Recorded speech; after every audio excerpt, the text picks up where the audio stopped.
Tidak semua mimpi lahir dari keadaan yang mudah. Ada yang tumbuh dari lelah yang tidak pernah selesai. Saya, Niswatul Khofifah, anak ketiga dari 4 bersaudara. Dan ini adalah cerita tentang bagaimana saya belajar untuk tidak menyerah. Sementara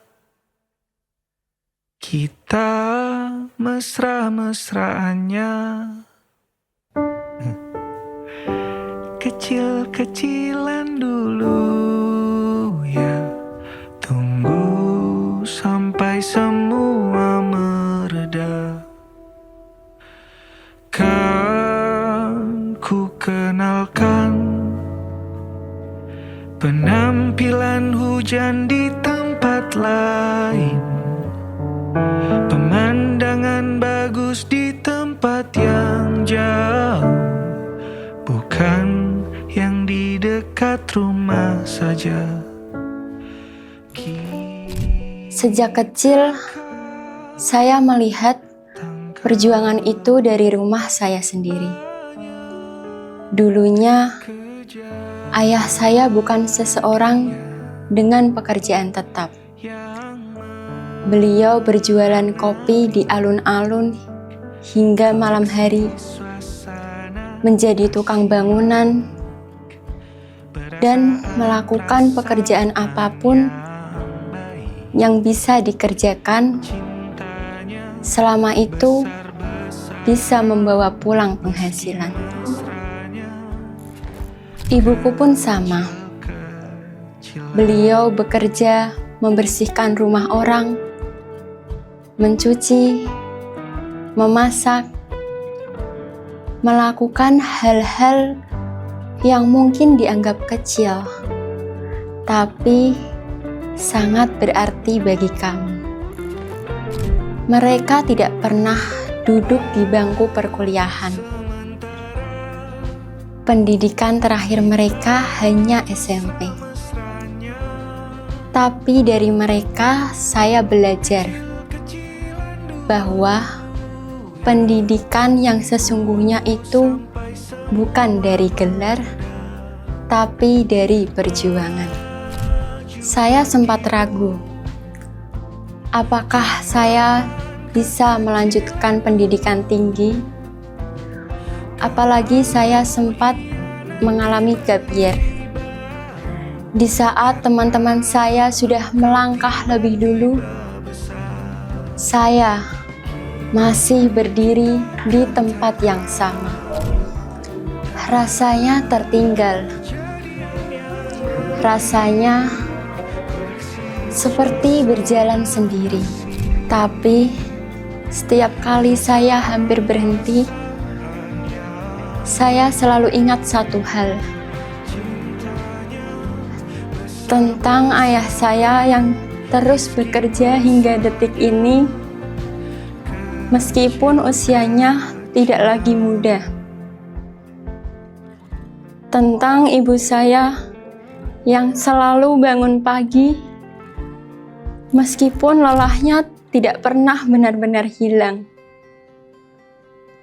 Dari situ, saya mulai punya satu mimpi sederhana, membahagiakan mereka. Mimpi untuk melihat mereka beristirahat tanpa harus berpikir dengan kerasnya dunia.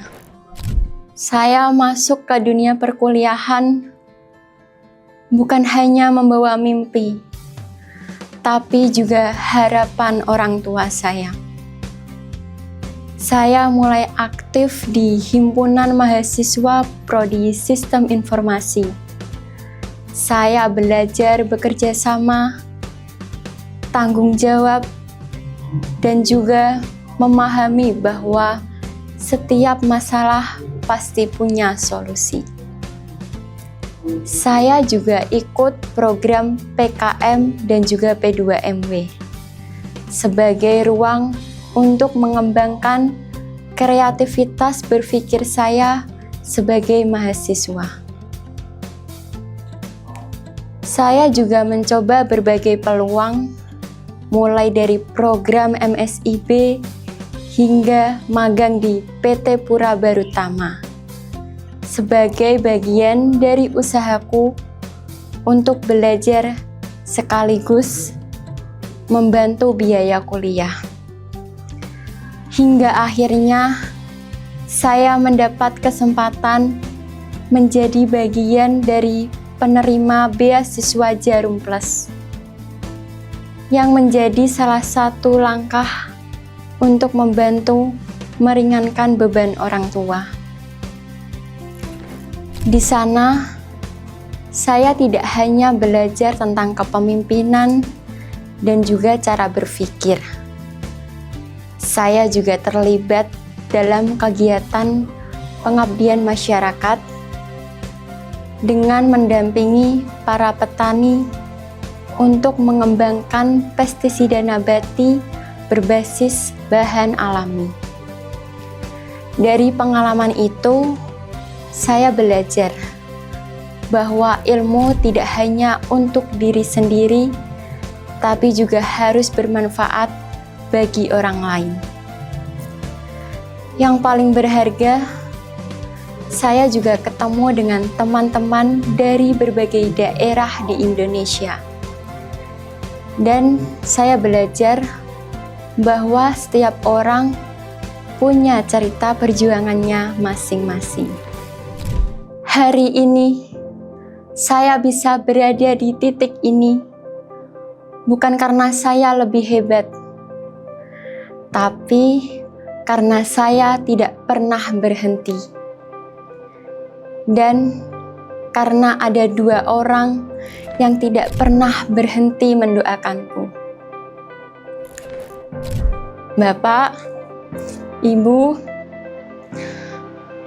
maaf karena sampai hari ini saya belum bisa banyak membantu.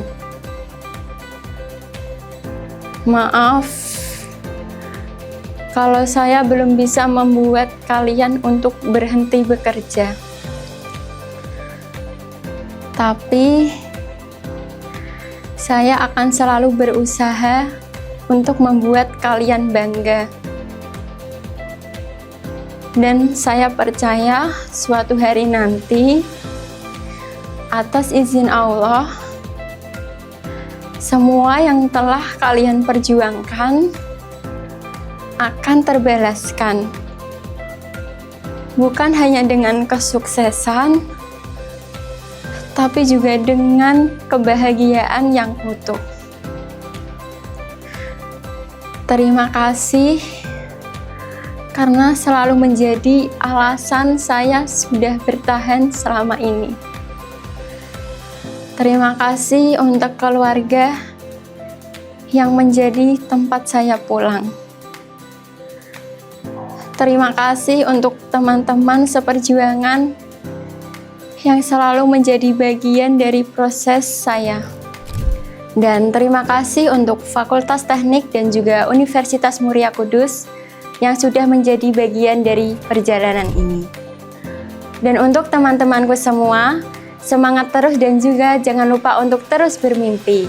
Jika kita reuni nanti, jangan lupa untuk cerita kesuksesan kalian masing-masing.